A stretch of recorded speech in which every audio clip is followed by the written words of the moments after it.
Hi, I'm Connor Greene. I'm an ADHD coach or ADHD behavioral specialist. I work with kids, I work with families, addressing all the concerns that arise from any deficits or struggles that come from ADHD. And I'm Ursula. I'm an optometrist.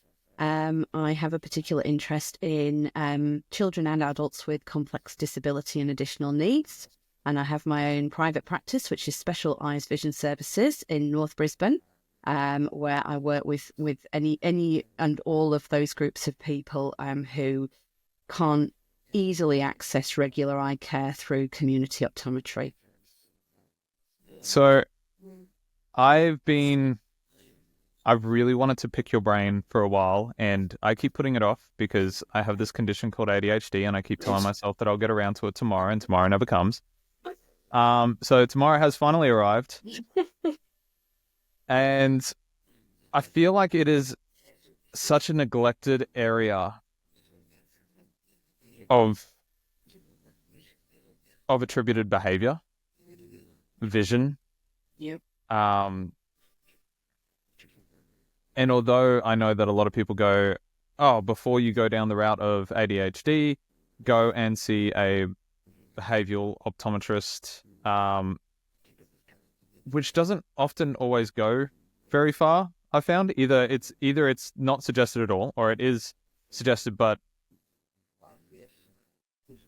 I don't feel like it goes very much in depth, and nobody really takes a lot of it into account. Yeah, I think that's a fair synopsis.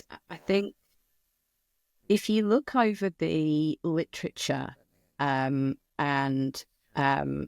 what's happened sort of in the last sort of 20 years regarding vision and eye health and people with neurodivergence, I think the health profession were very caught up on looking at whether or not it was more likely for that group of people to have refractive errors, so to need glasses, to be short or long-sighted, or to have lazy eyes, or to have eye turns and things like that. And there is some evidence that there is a slightly higher level within that population. It's very, very difficult to know for sure because you've always got that bias of who actually rocks up to consult with an eye health professional. And obviously you're more likely to come along if you've got a problem. So unless we do sort of big population screenings, we're not going to get very accurate information on that. Yeah. What we've failed to look at, or what we have only recently, sort of thought to look at, is not so much the kind of the visual function, but the functional vision. So that is how the person actually uses their vision and how they interact with their environment. So what and how can they see? And I think there has been sort of emergent interest in that in the last sort of 10 years or so. And it's really, really interesting. But because it's only happened in the last 10 years or so, there's an enormous amount that we actually don't know yet. So we've got lots of questions and we've got lots of bits of data, but we haven't really been... This is actually one of those, how people go like, oh, we didn't have this, years ago. It's like, yeah, we're still getting there. We're still developing. It's always been there. We just, we're still learning about it. Absolutely. Although you've got a cicada in the background somewhere, don't you?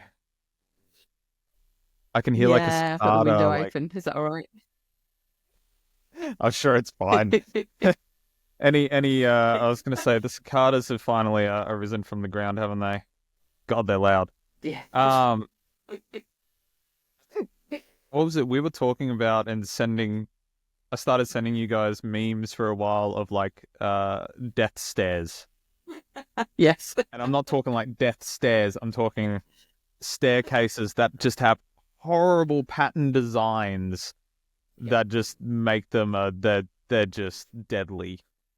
Yeah. What was it you were explaining to us that day? It was like the way that people visually perceive things on like tables and stuff like that.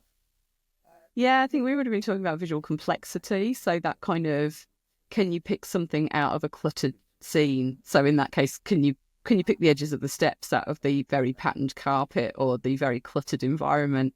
And so, yeah, we know for some children. So my sort of, just to step back a little bit, my kind of one of my real passions is cerebral visual impairment, which is vision impairment due to brain differences rather than eye differences. So the eyes are totally intact And sometimes with some of these individuals, they can go and see an optometrist or an ophthalmologist and be told, yes, your eyes are fine, and they're not wrong, but they still seem to have behavioural differences that indicate that they can't see things, and that's because of these brain differences. And so challenges with visual complexity is one of them. And I generally describe, if people are having problems with visual complexity, that it's a bit like simple scenes become like Where's Wally? So, trying to find your pencil in the tidy tray at school is the equivalent to another child trying to do a Where's Wally. It's just too difficult. It's interesting. I was talking to somebody the other day about managing the clutter and all that in their room and on their desks. And they showed me their desk, and their desk had a TV that had a very large stand, so it was already out from the wall. They had a gaming console on there, and the desk was quite small, so already those items made it look cluttered. Mm-hmm. And I was explaining the fact that because it already looks cluttered, you're not going to notice when there's more clutter being added, and then eventually it's going to be more overwhelming, and then you're going to have the problem of you can't take it out. You just can't get through it. And that's the same thing as, if you go to ask somebody with ADHD, can you clean up the desk? They will look at it, and it's not individual. It's just one big thing. Yeah. Which also, the whole visual, like the fact that there might be damage to the visual area. I knew an older gentleman that had a brain injury, and nobody could understand that he was legally blind, but he had some great vision. And it would be like he would lose track of something that would be on the table in front of him, but he would be able to tell you and see the boat that's all the way off on the shore, on the horizon. He'd be able to tell you exactly what type of boat that is. Yeah. And I think vision impairment often plays out like that, because we tend to simplify vision down to what the smallest detail is that you can see. And that it's sort of a loop effect. It's like healthcare professionals fixate on that. When you go and have an eye test, they ask you to read a letter chart, and the letters get smaller until they're too small and you can't read them anymore.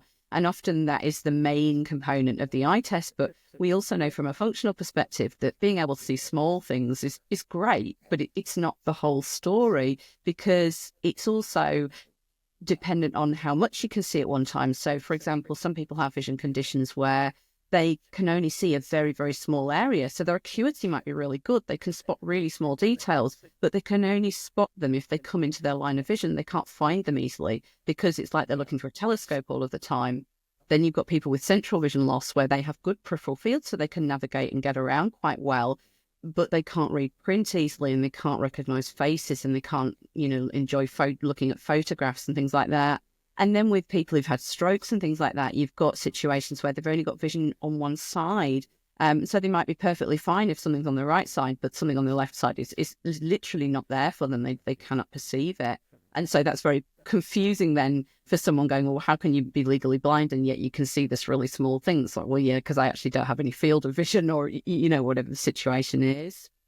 It's like, because a lot of times when I worked in aged care, a lot of the vision that would come up would be physical, of the eyes.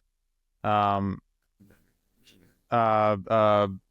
can't remember the term. The walls, the walls of the eyes, macular degeneration. Mm-hmm. Yes, and I remember there was an eye test on the fridge, just in case it was degrading overnight, and it was look in the middle and tell me if anything's curved. Yeah, that's yeah. But it started taking my interest when working with kids that seemingly had perfect vision, but there were some things that they just couldn't do. And I explained one of them to you the other day, which was they couldn't track where something was on the screen in a video game. Yeah, it was really interesting. It was very obvious to everybody else, but not them. Yeah. And I wondered if there was so much going on the screen, and it would be gone, like their attention jumped, or whether it was the particular type of colors. My kid's colorblind, so he has to change, which team is what color, which team is which color, which is really interesting to me because he changes them. I've got perfect color vision. He has red, green, and he'll change the enemies from, red and green to purple and blue. Mm-hmm. And he can distinguish them perfectly. And I have to go, well, I have to think for a second. I can tell the difference, but I wouldn't be able to tell it in a split second like he can. Yeah. So he's taken it right out of his, because red and green are contrasting colours, they're kind of opposite ends of the colour spectrum, whereas the blue and purple sit right next to each other. Yeah, he's obviously managed to move both of the colours away from that confusion area of the red and green. So I guess, if you've got a confusion, then you're already used to having to differentiate things that are harder, and therefore maybe differentiating between the blue and the purple is less of a problem for him than it would be for people with normal colour vision. I wonder if he might do better still if he tried like purple and yellow or blue and yellow. I think that was an option, actually. Yeah, well, maybe that's part of what's skewing his choices as well, that, it's what's available. But yeah, it's smart going for the blue, because generally if you've got red-green colour blindness, you're unlikely to have what's called a Triton defect. Triton defect is blue-yellow defect, and they're more associated with eye pathology, so if you've developed an eye condition or an eye disease. Yeah, what was red-green is Duchenne? Deuteron or proton. So proton is red confusion. Protonomalous is a mild red confusion, and protanope is a full red colour blind, and then deuteronomalous and deuteronope are the two for green. We got the glasses for him, the colorblind glasses, which is always interesting to me that he'll see like purple as purple, but he'll put on the glasses and he'll go, oh, it's not what I thought it was. Yeah, that's right. That's that whole do we all color the same way as each other? And I've met a few other kids that are colorblind, which I guess brings it back to behaviors in class. And you got to love the fact that my ADHD is just like scattered over so many different things right now that I want to ask you. But I knew a kid that was so colorblind that when things were written on the board, it wasn't picked up for so long that he wasn't being defined to not writing the things down. He genuinely couldn't see it. It was gone. It was like invisible ink. Okay. Any color? I think it was red. Red. He just could not see red. Okay. It's interesting. Yeah. I don't know what kind of board they were using. But I do remember that we gave him the glasses one because they already knew that he was colorblind, and so they adjusted particular colors to him. But we gave him the colorblind glasses, and he just went like, "What color is that?" And we're like, "That's red." And he's like taken it off and gone, "I've never seen that color before." Like, okay. But there were significant behaviors attributed to that child's vision. Yeah. Do you find a lot with, children that may have behaviors that they go to look into optometry before ADHD? Do you often find a lot of them, like, behaviors are solved? I think often it can be, ADHD, there's virtually no research regarding vision differences that I'm aware of in ADHD, interestingly. I haven't been able to find anything. No, it always kind of trails. It's like they kind of find things in the autistic population, and then they sort of move on to ADHD. That's generally sort of seems to be how the research goes. So, yep. Yeah, I'm not aware of any specific sort of evidence base. I would say that I do think that, like, as with, many neurological issues, they all have a tendency to kind of look like each other. And so often things are attributed to one particular diagnosis, or, what people think might be the diagnosis, when in actual fact they're due to something quite different. Or the other one that fascinates me, and that I think happens an enormous amount, is a child receives one diagnosis and then everything is attributed to that one diagnosis, whether it makes sense or not. Oh yeah, Whereas that's a very, lot very of common. kids, we often they have multiple, or have multiple conditions and would benefit from the knowledge and understanding that comes from those other additional diagnoses. I often see people bending truths and facts around to try and justify a particular diagnosis, and probably the biggest one that I can think of is ODD and PDA. Yeah. You can attribute any behavior into both of them. Yeah. If you try hard enough. Yeah. So I could definitely see it. Like you said, there is not very much. It's actually kind of interesting, isn't it, that a lot of people go, oh, the behavior in class, we could attribute to ADHD, but we'll go down the route of having a look to see if they need glasses first. But I cannot find any research for comorbid traits or conditions or anything. Yeah, I think the counter to that probably is that checking whether someone needs glasses or not is a very simple, straightforward thing to do. And that if they need glasses, then they're going to need glasses whether they've got ADHD or not. So you want to rule that out, because you don't want to have that sensory impairment where they're actually not able to visually access their education, regardless of whether they end up with ADHD, ASD, or neither or both, So I think that the reason that we often, or the recommendation is often made to have vision and or hearing checked, is that they both cause profound delays in learning if they're not detected, and they're easily addressed and managed in most situations, either through glasses or hearing aids, or through adjustment, further environmental adjustments if they cannot be corrected by those means. There's something, the younger that you get, if you need it, the younger you get glasses, the more beneficial it is for improving vision long term. Because nowadays, when we go to get our yearly eye check, mine will be slowly getting worse, whereas my child's will be slowly getting better. Okay. So his prescription is getting smaller each year. Okay. Mine is getting just that ever so slightly worse with my stigmatism. Yeah. So I just wondered if it's kind of like a neuroplasticity thing, that the younger that they get glasses, the more better off their vision will be growing up. Is that a thing?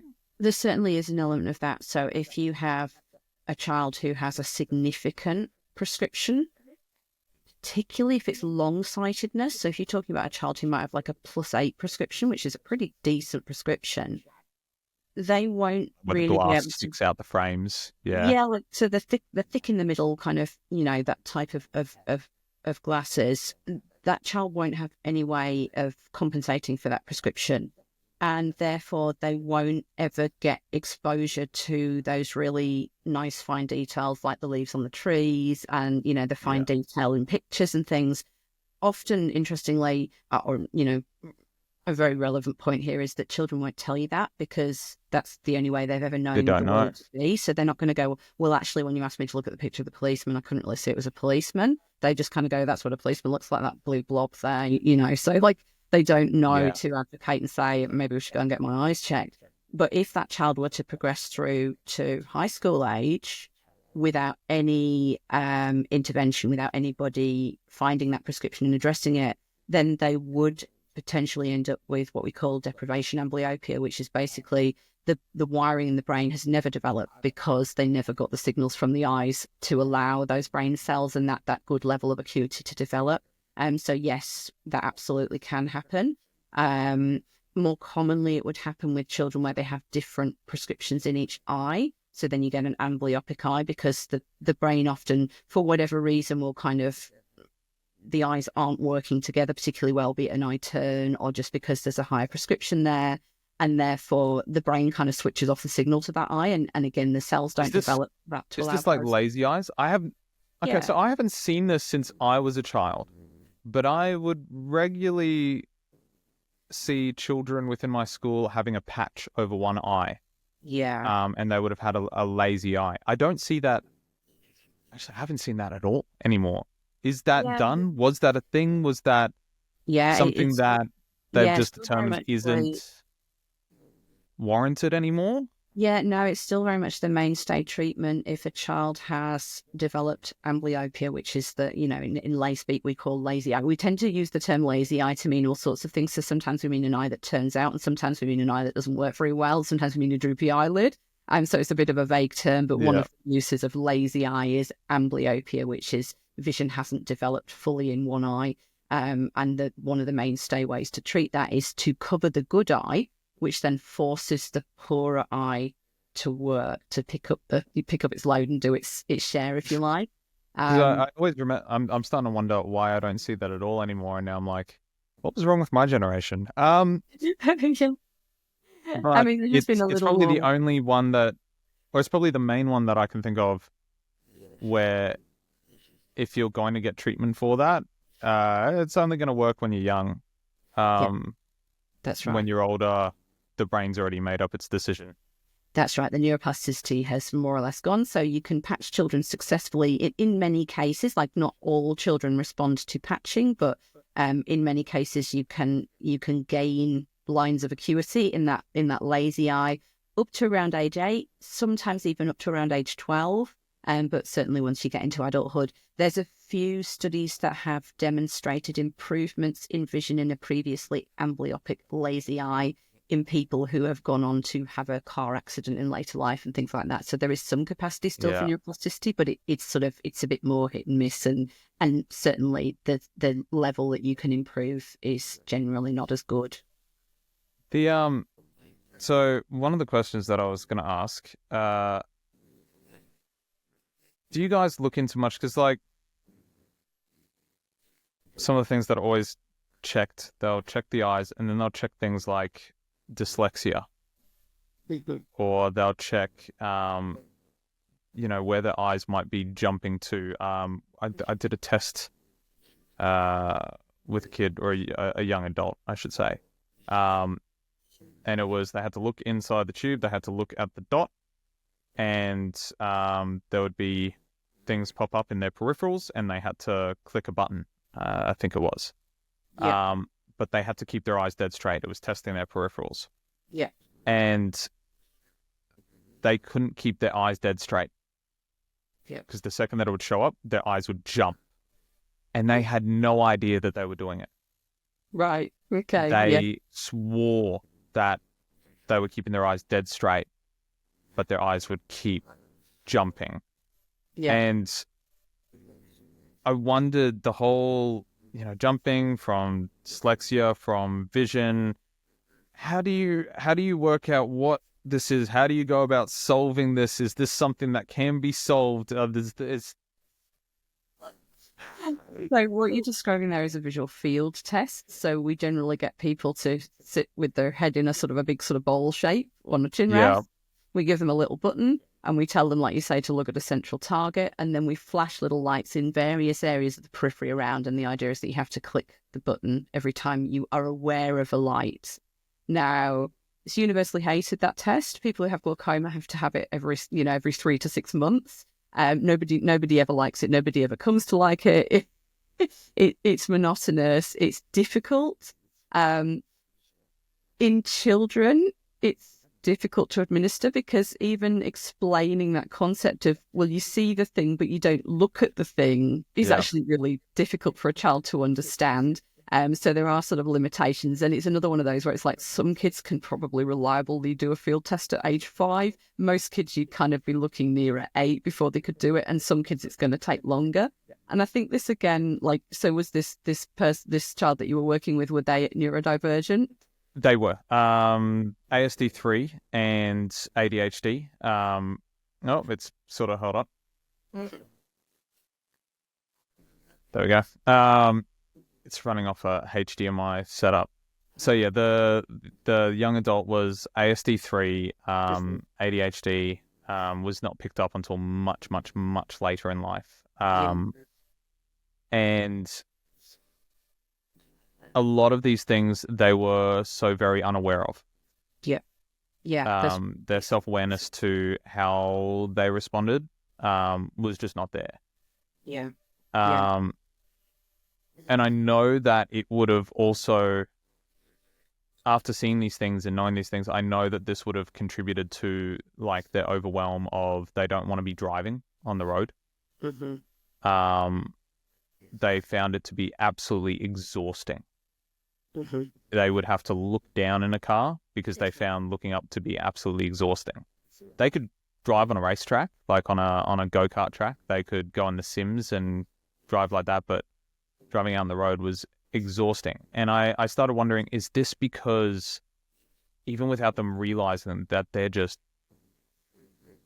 jumping with their eyes from thing to thing to thing to thing to thing? Yeah, if you can't control where your eyes are going. And I think that for me was one of the fascinations when I first, read and studied ADHD, because my children have ADHD and I needed to learn more about it. And then in my professional life, I was learning and reading about cerebral visual impairment and starting to kind of spot these kind of parallel behaviors, but in different senses, if you like. So, we know that ADHD, although it's been labeled as a deficit in attention, we know it's generally almost kind of, or it's, held as too much attention, but we also can't control where the attention goes. Misplaced attention. Yeah, so easily Or by I think my anything. favorite word is internally distracted. Yeah, yes. So that's right. It can come from internal or external stimuli. So, if you're having a conversation, but there's something going on over there, it becomes more difficult to focus on the conversation but there's something going on over there. And it's like we're less able to sort of tune out those peripheral things that aren't the salient features of the scene when we're neurodivergent. And so from a vision perspective, you get a sort of a parallel situation where I want to look at you. I'm having a conversation with you. I know I should be looking at your face, but there's something moving over there. And so I just can't because I have to go and look over there. I can't control where my visual attention goes. And I just found it really fascinating that it's this sort of same kind of trajectory and it's like overall that's profile. like that sort of area because it affects your vision, but it's not a part of vision. Yeah, we're not going to test. We're not like going it is, but test directly. It's like the same as people. It does my head in when people would promote things like, "Here, use this. This is a natural supplement for ADHD to help you with memory." And I go, "Memory's not the problem. People with ADHD haven't got a problem with memory. They have a problem with attention. You can't remember what you weren't paying attention to. You didn't take it in the first place. It's a completely different area of the brain." Yeah. Yeah, that's right. And this is now going back to my question of, separating all of these things, because they would likely come to you for these sort of areas where it's like, doing the field test and their eyes are jumping, or that might be the child that can't track things on the computer. To which I know that those with autism or young children may have trouble tracking a family member, like they might see their mother in a crowd and they're gone. Yeah. How do you go about moving forwards from that? Is that something that, is there some sort of like eye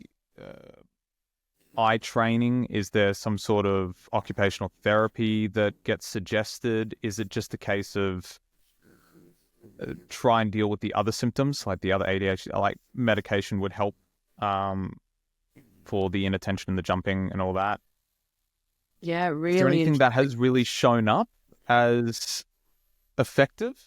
Yeah, well, really interesting question. I think the first thing I would say is before we can even get to the point where we can treat those things, we need to have good ways of identifying those issues. And before we even do that, we probably have to be more aware, as a profession, if you like, that those things are actual things that exist.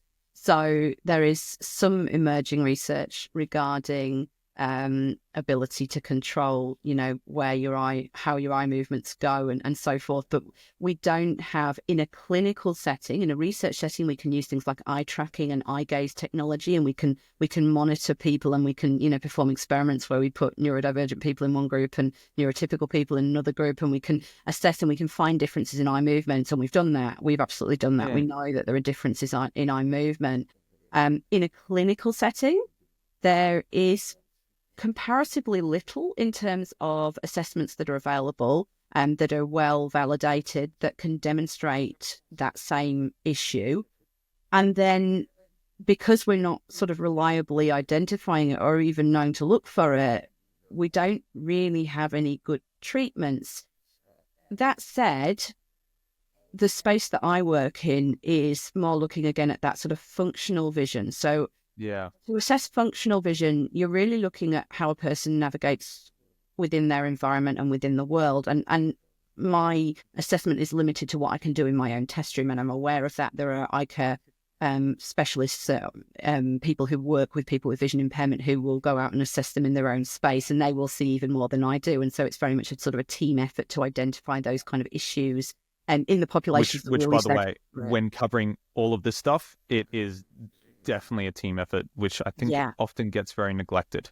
Yes, a lot of specialists do not talk to one another, and it's God, you need all of it. Yeah, because when you talk to other people, it's like they usually all the evidence is there, and it's just a case of asking the right questions to extract it. And the people that spend the most time with the person in question, be it a child or an adult, are the ones that have all the information, But what I tend to do in my clinical setting is I'm using the validated standardized vision measures, but I'm not just testing what they're designed to test. I'm also observing how the person is actually interacting with the test. So, when I'm showing them something that they're looking towards, are they looking straight towards it? Are they able to keep looking at it? Or does it take them a bit of time before they can actually get to kind of eyes locking on what I'm trying to show them? If other things happen in the space, like my practice is right beside a train line, which is actually really super useful, because for people who have vision processing differences, some of them can't process vision and hearing at the same time. So when the train goes by, we just have to wait for a moment because they can't process it. Which, by the way, I used this example the other day. It's like when people don't understand sensory processing, I think that the best way to explain it is, have you ever been looking for an address whilst you're driving, and so you turn down the volume of the music or the radio so that you can see better? Yep. I think everybody's done that. Yeah, that's right. It's that sensory disintegration or dysregulation that we all get to some extent, but it's like the threshold when you're neurodivergent is set significantly lower, and therefore, it's so much more disabling.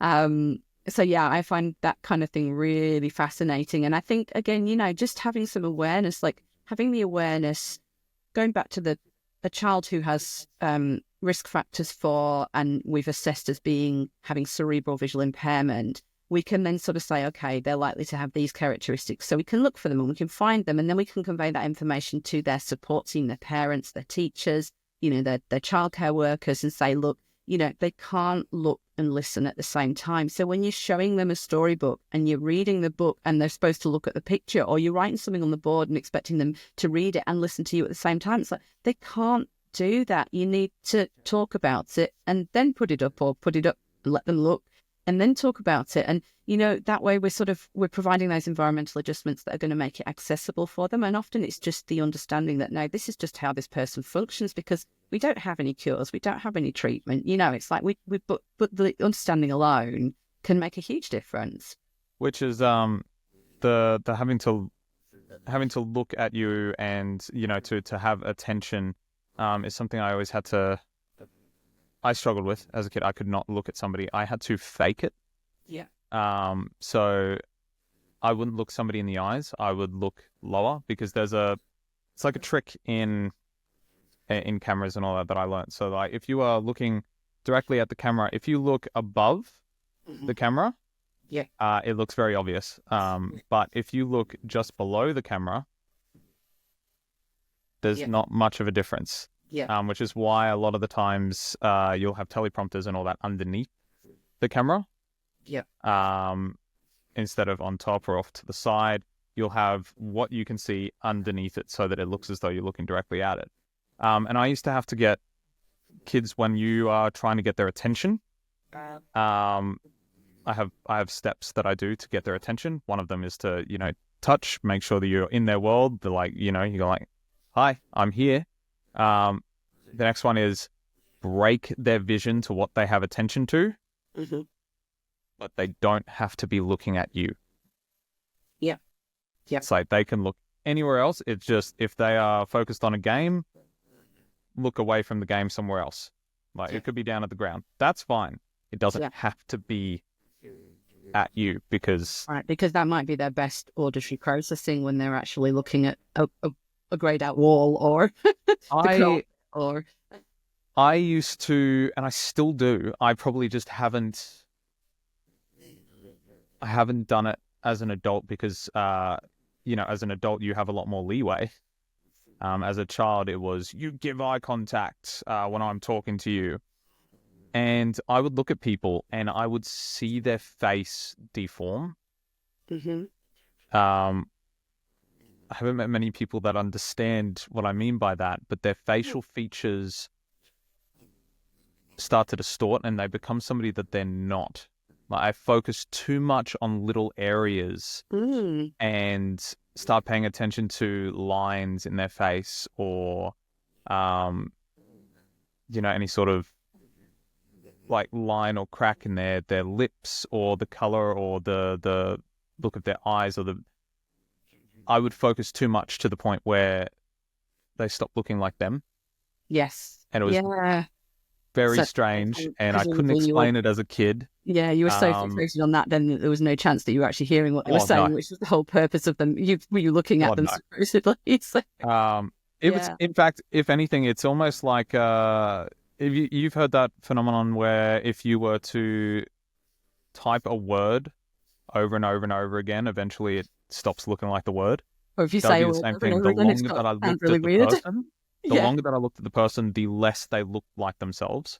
Yeah. And it's really interesting because it's like, when you say that, I think, wow, there's so many things there's so many questions there. It's like, is that too much attention again? Like you were so fixated on all of the possible features of the face and none of them were standing out as salient to you. Like they all are given equal sort of attention, if you like, the wrinkles as well as the nose and the eyes. But also we know that for people who are neurodivergent, there are some differences in how they process motion. Now, obviously that could be difficulties judging the speed of cars coming towards you when you're trying to cross the road. And it can be getting yourself safely through a room without bumping and tripping into things. Catching a ball is motion perception. So, often sort of neurodivergent people are kind of labelled I really struggled to catch. I struggled to catch things as a child. Yeah, but in terms of facial recognition, obviously, looking at a photograph of someone's face and saying, yes, that's Donald Trump or that's whoever it is one thing. But when you're in a conversation with someone, there's a need to be able to process motion because when we talk and when we interact, our facial expressions are motion. They're fluid. They're not stationary. We don't smile and then stand there for a moment. We might do a transient kind of frown or like a subtle facial expression. And if you are not able to process motion particularly well, you're going to miss that. So that's... And then, is that part of why people who are autistic actually struggle with recognizing emotions? If you can't process a face as well. So I've got a really interesting one on that, and that is that I cannot process. I don't look at emotions or body language as a whole, and I thought everybody did this.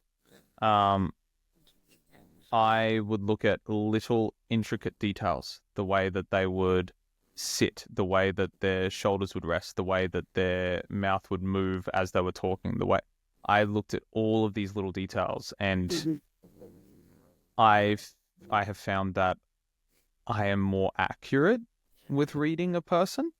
Yeah. But I can't do it for long because I become absolutely exhausted from it. Yeah. And I thought that's how everybody read emotions. Yeah, it's really interesting, isn't it? The older I got, the more I realized, but that's the same as time. Like I think it was somebody said the phrase like, oh, it feels like yesterday. Mm. Yeah, they're not meaning it as literally as I am. Yeah. Yeah. I was For like, someone who has total but time blindness, it's but you like said it. Why yesterday. did you say it if you didn't mean it for how you said it? Oh, you neurotypicals are weird. Yeah. Um, Like I think that's the other thing. It's like just because somebody does something a different way doesn't make it the wrong way. And sometimes there's actually, very significant advantages in certain situations to doing things that different way, and it's actually I've found that my ability to read other people's emotions in such a way has really benefited me working with children. Yes. Because a Yeah. lot of people don't pick up on those things, and these kids that can't often communicate, because I always struggled with understanding what somebody was saying, because as I said just before, what they say isn't what they mean. Yeah. And I had to look at all the other things. Yeah. And so when these kids can't express themselves with words, I've always found it a lot easier to see what their body is saying rather than what they're trying to say. Because that's probably the true message. Whereas, they may be trying to say what they think you want to hear. But then if you're interpreting the body language, you're going, yeah, okay, so you didn't take the thing, but actually what did happen? Behavior is communication. And it's like this little skill that I guess I picked up. I would see dysregulation rising hours before chaos. Yeah. And of course, the only problem with that is prevention. Nobody sees prevention. Yeah. They only see cure. Yes. Yeah. So they'll look at it and go like, well, you're not actually doing anything. Or they'll go, oh, well, Connor, you never have to deal with the big behaviors. I'm like, oh, I do. I just do it long before it arises. Yeah, that's it's right. like changing the tires on a car. Prevention thing. Yeah. It's like you change the tires on a car. It's like, well, why do you change the tires on the car? There's nothing wrong with them. They haven't burst. And it's like, yeah, kind of the goal. Now, the whole visual processing thing, where does dyslexia come into vision? Because I know that I like, is that the same sort of area where it's like because we're talking about, how it might distort the images. I know that those with dyslexia have incredibly good visual spatial understanding. Yeah. One kid that could not read. He could not read or write. I could not beat him in chess. Not a hope. Yeah. He could finish a Rubik's Cube so quickly. If I was to do any real-time strategy game with him, oh, he would... Nah, not a chance. He couldn't read what any of the pieces, said or did, but his understanding of the entire board and layout was just crazy. Yeah. But I don't fully understand what dyslexia is. Like, does it like flip the letters in their brains? Do they understand that it does? Is it connected to any other areas? How does it fall into vision? Yeah, I would absolutely say that I'm in no way a dyslexia expert. But problem is, I don't think many people are. No, I think that's it. And I think it's those sort of things that sort of almost falls between professions as well. So then nobody's actually kind of taking it up as their own. But every child that has had dyslexia on a thing for school, there is no curriculum to assist them. Yes. There's no real... I'm sure there's, work guides to go through. Yeah. But I've never found a profession that specifically deals with dyslexia where anybody can answer all the in-depth questions that come with it. Yeah. That and dyscalculia. Yeah. And I think there's been a whole plethora of interventions that have either never been evidence-based or have subsequently been disproven, certainly within the field of vision, like we had the coloured overlays. Now, the coloured overlays is interesting because when you actually kind of look at, some of the studies that have properly gone in and tried to test them, they generally find that the boys pick the blue and the girls pick the pink as being the best colour. And, you know, that actually in the long term, often these classes get left to one side. So they're like, it's like a novelty thing, you know, it's like, oh yeah, these definitely help. And then 3 weeks later, they're not wearing the glasses anymore because they actually don't make an appreciable difference. Having said that, I have come across cases where people have reported that there has been very significant difference with coloured overlays. So I think it's one of those things where we probably don't know all there is to know. And maybe in a small percentage of people with dyslexia, the colour thing is a part of it, but we just don't know enough about it. Dyslexia is a brain-based issue. So the vision things that we see, the characteristics that we see that are different in terms of, you know, eye tracking and things like that are symptoms of it rather than the actual cause. This is going back to it's part of vision, but it's not. It's indirectly. Yes, that's right. Yes, the vision vision effects that we see are like a symptom of it, and you're not addressing the underlying issue if you're treating the eye movements and, you know, sort of doing things to make the muscles stronger and things like that. You're not actually getting to the core of the problem, and we don't have a solution to get to the core of the problem because we don't know how to treat, you know, brain neurological things. We don't know how to fix those.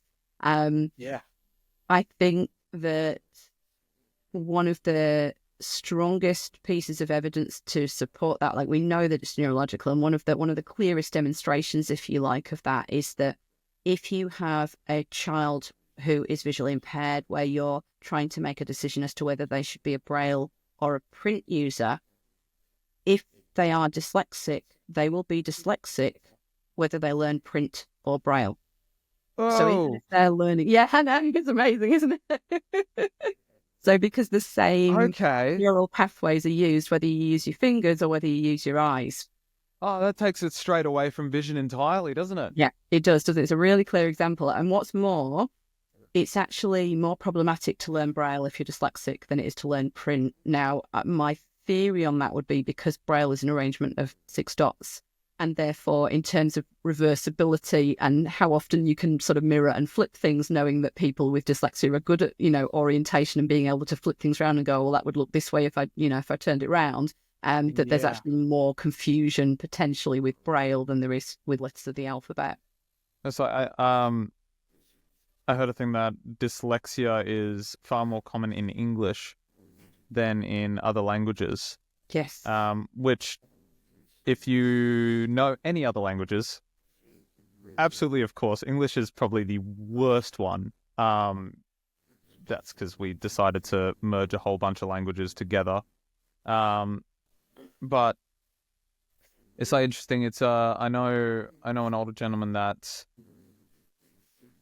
struggled to read and write as a child. They now know that they have ADHD and autism. They haven't been tested, but all of their relatives do, including the next generations and lines. And they go, yeah, no, that tracks. They ended up being fine with reading and writing. But when they learnt English as a second language, which they've done for a majority of their life, they put it down to the fact that, it's just because it's in English. It's just that it's written in English. That's the problem. And one day I was helping them do something, and as they were reading it, they read, and the words were like flipped around as they were reading it. And I was like, I don't think it's English. I guess it is now, but I think you might be dyslexic, and it's never been picked up. Yeah. So I noticed that I've found it interesting that kids that are a bit older, that are dyslexic, they seem to flip words around in some sentences. So as in, like, they'll read the words that are younger, they flip the letters. Yeah. And I wondered, and I've never been able to find somebody to talk about it because nobody knows. If anybody knows of anybody, I would love to meet them to talk about it. Yeah. But I wondered if, because the way that I read now, I don't read individual letters. I read whole words. Yeah. So much Didn't so say that that. you can trick Yeah. people by putting in words and taking words out. Yeah, like the research experiment where they change all but Yeah, the last letter and you can still read the sentence. And yeah, that was exactly what I was going to say. So a child that's learning to read is taught. And you know, it's interesting how our school system can impact as well, because right now the school system is very phonics heavy. There's been other times in education where we've done whole word recognition, and there's enormous arguments and, you know, wars within education as to which one is the right approach. And the truth is that probably there are benefits to both for different groups of children. Now, again, going back to yeah, cerebral visual impairment, which, you know, like I think it's interesting to think that a lot of the characteristics and the research that we've done there potentially could be transferable to people with neurodivergence. And so with cerebral visual impairment, we know that children, because of that issue with complexity again, they really struggle to itemize the letters in a word, because that's actually quite a complex thing. It's a bit like looking, where's Wally? You know, like how can I pick out these letters? So we know that if we space the letters out, and I'm thinking about your book and what you talked about with the font here, you know, it's like I was going to when get we there eventually. space, yeah, when we space the letters out, when we space the words out, when we space the lines out, that can make it easier for a child with cerebral visual impairment. There's also there's very little by ways of published evidence to support this, but if you look at the UK and the US and the Netherlands, the way that they teach children with cerebral visual impairment to read is that whole word approach. So they show them a word like it's a picture and they say, this is what this word is. So they show them the word house and they say, this word means house. They don't spell it out like phonics. They just go, look at the shape of it. You know, it's tall at one end and it's short at the other. And, you know, and it's like they kind of describe it like a picture, which dialing back to the dyslexia thing, my understanding is that with languages like Chinese, it is more like a picture. The word is like, it has lots of different components, but they're all sort of put together to make the word rather than putting letters in a line. Yeah, And therefore it is that sort of whole word approach. I have a friend who was dyslexic as a child, very, very smart, and basically told me that he figured out, he said breaking it down made it worse. You know, people trying to spell it out was just a nightmare. And in the end, he just had to learn every word in isolation, which took longer, but he got there, you know, because he was smart, but he had to figure that out for himself. Nobody was there to kind of go, how about we try it this way? And so, yeah, I think the dyslexia thing in terms of learning to read is really interesting as to whether or not we actually have some of the tools already, but we're just choosing to focus on that one size fits all, and that actually exacerbating the problem. I think there's a lot of that in so many different areas at the moment. It's Yeah. the devil you know is better than the devil you don't, which I think at the moment is a lot of behavior models at schools. Yeah. They don't Oh, want to the try other something else because this has worked for years. It's like, oh, kind of yeah, hasn't. we But just always do it this way, and people just keep falling off the edges, and we just ignore them. it's been a long week and a half since school started. Let's just put it that way. The other really interesting thing to say with the vision thing, and going back to your adult who flipped the words, is there is a different style of reading which has to involve technology. But we have technology nowadays, which is RSVP, which is rapid serial visual presentation. Have you come across that at all? No, I haven't. So basically that is where instead of reading words and tracking across a page, you fire individual words at someone. So you can get software. There's one on, there's a big Yes. thing called CVI I've seen it. Scotland. I've never really looked into it. Yeah, well, they've used it on sort of like there was a car ad that was quite sort of striking in the UK for a while that used RSVP, and it just threw one word at a time, and it got faster and faster as the ad went on, and it was, you know, sort of all telling the picture of the car.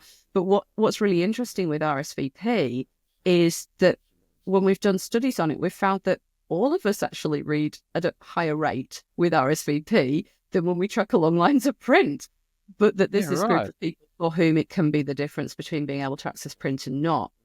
So that's another tool that we use with children with cerebral visual impairment. And there's a little tool on CVI Scotland is a big resource for children with CVI. And they have a little tool called Look, and you can copy and paste a paragraph into there, and it will just throw a word at a time in order. And, you know, you can see whether that helps with your reading. Now, nothing much further has been done. I'll be honest, it popped up as a thing because it was just a meme of like, how fast can you read? That's all it was. Yeah. That's the only reason I've seen it. I've never come across it in any other areas. Well, I think what's sad is that I haven't really seen it sort of translated further than, there being, because it's a bit clunky going to an app and then copying and pasting. And I think, surely with technology like the adjustments you can make to a Word document. So, I have a worksheet that I give out to children with cerebral visual impairment that talks through exactly how to change the letter spacing, the word spacing, the line spacing, all of that, and how much you can change it, changing the contrast on it, changing what's presented on the page. I think a lot of these things probably could benefit people who are struggling because of ADHD or dyslexia, or, just taking away some of the distractions on the page that are in the form of other words and other lines. But yeah, I would have thought in this day and age, we could have developed a tool that would allow us just to present, website content and things with RSVP. But it's sort of stopped and not gone any further. I'm sure it'll get there eventually. It's one of those things that I think the more people hear about it, it's like, it'll be that hockey stick curve, the exponential growth. Bit the same as ADHD. Nobody cared about it. Yeah. 10 years ago, 5 years ago, people were starting to be interested, and then it, picked up dramatically from there. Yeah. Which, by the way, if you're sick of hearing about it, it's still got a long way to go.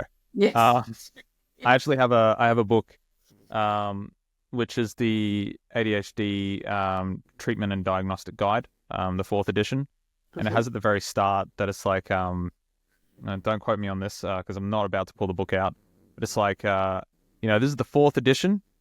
Not much has really progressed in the past 20 years. Yep. Which also really shows you that it's like, yeah, we've known about this stuff for a very long time. Nobody really paid attention. Yep.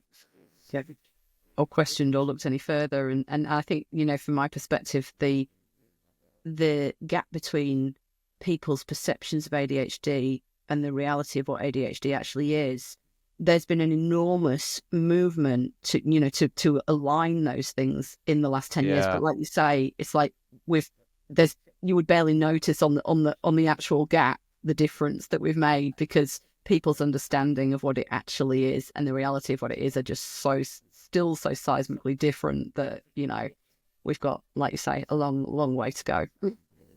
Oh, wow. Well, in saying all of that, we've hit about an hour. And those that do have ADHD that are interested in listening to this probably tuned out long ago. So we should probably wrap it up. Yeah. So thank you if you have managed to make it this far on your 3rd or 4th car ride by just, going back to where you last ended. I hope these ramblings have been interesting. And if you know more about dyslexia, please